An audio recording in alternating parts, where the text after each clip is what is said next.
All right, let me kick this off by sharing a story that's been on my mind for a while now.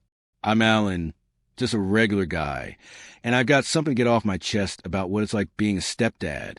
It's not always easy. Let me tell you, sometimes it feels like you're pouring everything you got into it, and it doesn't bounce back the way you'd hope. If you've ever been in that role, you probably get where I'm coming from. You give your time, your heart, your cash, and a whole lot of love.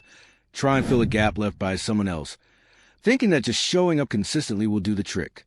But sometimes, no matter how hard you try, it's not enough. I had this moment of clarity one Christmas night, sitting at the dinner table with family all around me. That's when I stood up and made some choices that left everyone there stunned. When I first crossed paths with Dana, who'd later become my wife, I was struck by how driven she seemed. She came across as this independent woman, carving out her own path in life. Just like me, there was no hint of anything hidden, at least not that I could see. We started dating, taking it slow, getting to know each other bit by bit. I was falling for her hard, in a way that's tough to put into words. But here's the thing I didn't know back then. Dana was already a mom. She had a 5-year-old daughter named Gloria, who was living in another city with her grandparents. Dana didn't mention her at first, and I'll be honest, when I finally found out, it threw me for a loop. She'd visit Gloria when she could. But her daughter wasn't part of her everyday life at that point. One night, as we were opening up about our past, Dana shared her story. She'd gotten pregnant in her late teens with a guy she thought was her forever love. But when she broke the news to him, he flat out denied the baby was his. That broke her heart. Eventually, he came around and admitted Gloria was his, but by then, Dana had seen enough. The guy was always in some kind of mess. Definitely not the kind of dad she wanted around her little girl. As I listened, I didn't see Dana as someone carrying baggage. I saw a strong woman who'd been through hell and came out tougher. Her story didn't just pull me closer to her. It made me care about Gloria, too, even before I met her. That night, I told Dana that if we were going to be serious, I wasn't just signing up for her. I was ready to step up for Gloria, too. Looking back, I didn't fully grasp what it meant to take on someone else's kid. But I made that call because I loved Dana and believed a child from a tough story deserved a safe place to land. I welcomed them both into my heart, not knowing yet what that choice would cost me down the road. After Dana and I tied the knot, I wanted Gloria to live with us, under our roof. Dana thought it over and agreed. So we made it happen, and Gloria moved in for good. Those early days were great. She was our only kid then, and I threw myself into being a dad. Blood didn't matter to me. She was mine from the moment she stepped through the door. I wanted her to feel loved, secure, and chosen. A couple of years later, Dana and I had a daughter together, Gloria's little sister. You might think that would shake things up, but I was dead set on keeping things even. From day one, I made sure both girls got the same love from me. Whether it was birthdays, reading bedtime stories, showing up at school events, or just chilling at the dinner table, I worked hard to make sure Gloria never felt like she was being pushed out. To me, they were both my daughters, no question. We weren't rolling in money, but we were doing all right, and I knew one thing for sure. Time flies, and college comes up fast. Tuition costs keep climbing. And I didn't want either of my girls starting life drowning in student debt just because we didn't plan ahead. So I decided to start a college fund, 2 of them, actually, one for Gloria and one for her sister. I didn't tell Dane about it. I just set up the accounts and put in the same amount for each girl every month, whatever I could swing. Over time, with interest and steady deposits, those funds started to grow. Things changed when Gloria hit her teenage years. She wasn't the same sweet kid who'd race to the door when I got home from work or cuddle up next to me during movie nights. At first, I figured it was just typical teen stuff, a phase she'd grow out of. I kept showing her I was still there, in small ways, hoping she'd come around. Then I found out what was really going on. She'd been talking to her biological dad. I didn't hear it from her, though. It came through the grapevine. When I asked Dana about it, she laid it all out. Apparently, Gloria's dad had gotten her number somehow and reached out, saying he wanted to be part of her life again, to build a relationship. Dana told me she didn't feel it was her place to block him since he was still her father, and she thought maybe it'd be good for Gloria to know him. That didn't sit right with me. It felt like I had been shoved to the sidelines, and it stung more than I can explain. But I didn't fight it. I just nodded and walked away. From then on, Gloria got colder. I didn't want to be the guy who made a big deal out of it or took it personally, so I kept showing her love. I paid attention to what she liked, got her what she needed, helped with school, and kept her tutoring going. I never treated her any different from her younger sister. Deep down, I held on to hope that one day she'd see I was still the same guy who opened his heart to her way back when, before she even knew what a dad was supposed to be. When her 16th birthday rolled around, I spent weeks thinking about the perfect gift. After a lot of back and forth, I decided to surprise her with a brand new Toyota Corolla. So, let me pick up where I left off. I'd spent weeks picking out the perfect gift for Gloria's 16th birthday, settling on a brand new Toyota Corolla. It wasn't some fancy, high-end ride, but it was solid, safe, and easy to keep up with, perfect for a teenager about to head off to college. I went all out, choosing a sharp silver color, paying insurance up front, and making sure her name was on the title, all official. But the moment she laid eyes on it, her face just fell. No thank you. No excitement, just a cold, disappointed stare, like I'd handed her something secondhand and worthless. Then she hit me with, "Where's the Benz?" I thought she was kidding at first, but she meant it. A few months back, she'd show me a picture of a Porsche Macan on her phone, saying it was her dream car. I never thought she'd expect me, at 16, to drop that kind of money on a luxury car. I tried explaining that a Porsche wasn't just pricey to buy. It had cost a fortune to maintain, insure, and fix.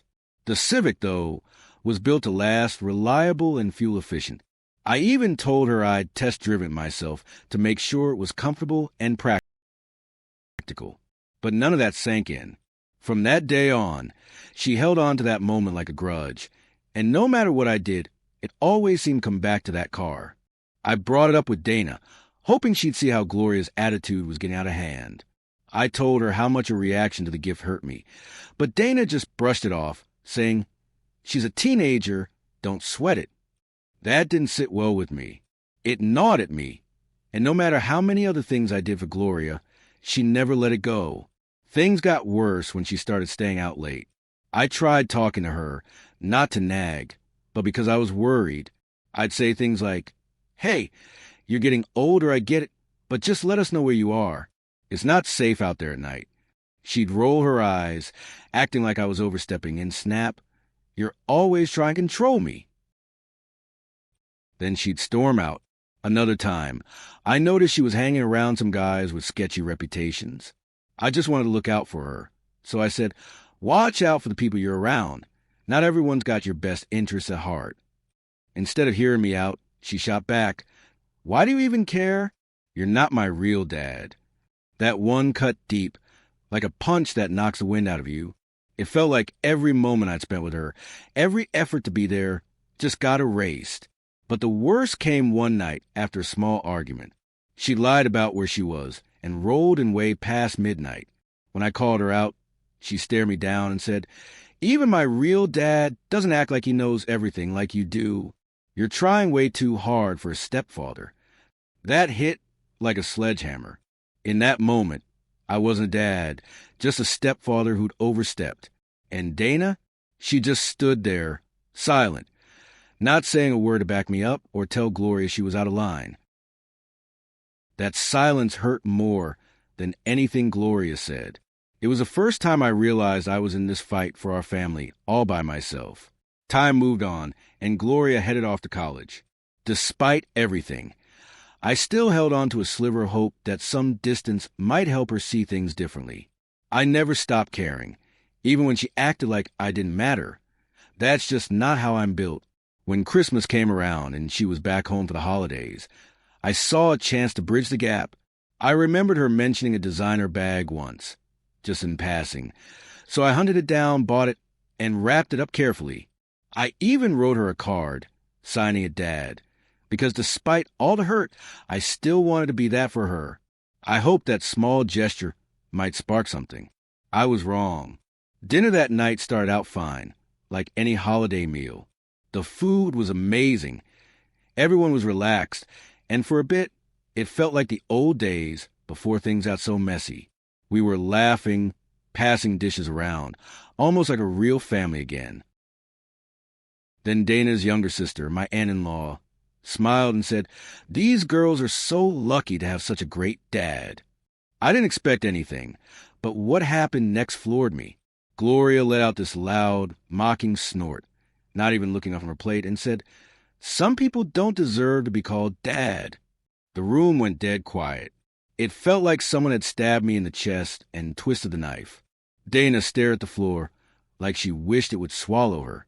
Our younger daughter looked from me to her sister, confused. That's when it hit me. All the years I'd spent trying to be her dad, showing up for her, never meant a thing to her. I forced a smile, got up slowly from the table, and walked over to the Christmas tree. I picked up the gift I'd gotten her, tucked it under my arm, and looked her straight in the eyes. Calmly, I said, "Don't touch any of the gifts I've given you over the years, including the car." Then I added, "And I just canceled your college fund. Good luck." I turned and walked away. She thought I was bluffing, but I wasn't. That night, after the disaster at dinner, I went to my room, logged into Gloria's college fund, and moved every single dollar, all $135,000, into the fund for my younger daughter. Then I blocked Gloria on everything. It wasn't about being petty. I just had nothing left to say. If she wanted answers, she could talk to her mom. I made that choice with a clear head, and sometimes saying nothing speaks louder than words. The next morning, I heard Gloria had packed up and left for her biological dad's house. Apparently, she had plenty to say about me. Call me controlling, manipulative, trying too hard to be something I wasn't. She didn't just burn the bridge. She blew it up on her way out. I didn't respond. That part of me that used to worry, that used to care so much, had gone quiet. Dana didn't say anything for a few days, and the tension in the house was thick. Then, one evening, she finally spoke up, tried to lay on the guilt. She said, "You can't give up on her." I looked her in the eye and said, "She gave up on me first." I just finally listened. Dana kept at it, pressing me on how I could do this to Gloria, questioning what kind of example I was setting for the family. I finally had enough and cut her off. I looked her square in the eyes and said, "You want to go with her? Because I've watched you stay silent when she disrespects me right in front of you. You never call her out, never say a word when it matters." That shut her up. She didn't have a comeback, and honestly, I didn't expect one. For 7 months after that, a heavy silence hung over the house. I didn't go chasing anyone to break it either, just let it be. Then, one quiet afternoon, I was sitting in the living room, minding my own business, when my younger daughter came up to me. She was hesitant, like she'd been mulling over her words for a while.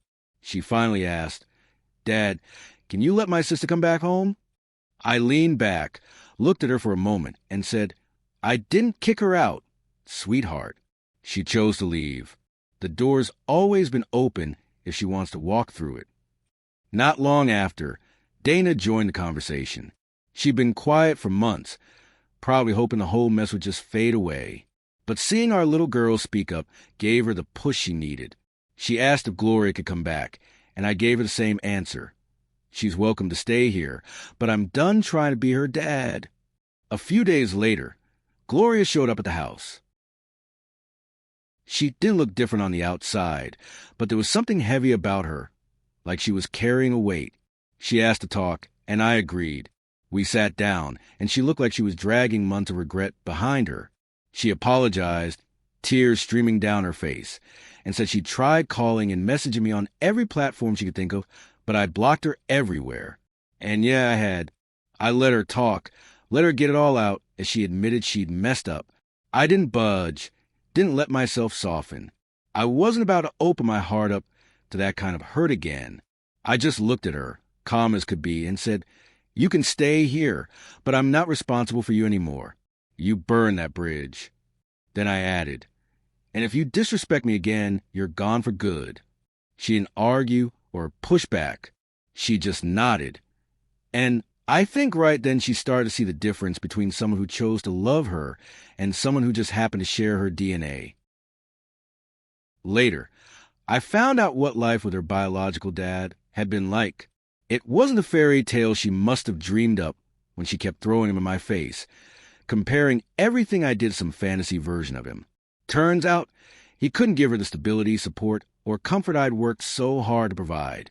He didn't have the means, and to make matters worse, his wife saw Gloria as a burden, an extra mouth to feed in a household already stretched thin. She nagged Gloria constantly, reminding her she was in the way. Imagine going from having your own room, a car, and someone busting their tail to be there for you, to being treated like an inconvenience. I never threw in her face, but one day I overheard her on the phone, probably talking to a friend. She didn't know I was nearby, and her voice was low, worn out. She just said, "I saw hell over there." That's when it clicked. She'd lived the reality she thought she wanted, and it was nothing like the life I tried to give her. Now, months later, she's back in the house, but things aren't the same. The pain's still there, and I'm standing firm on my decision. I haven't given her back the car, the gifts, or anything else I took away. Some lines, once you cross them, don't just disappear. Could that change one day? Maybe. I'm not heartless, but for now, she's got to figure out her future without those things. I'm not closing the door forever, but she's got a long road to rebuild what she broke.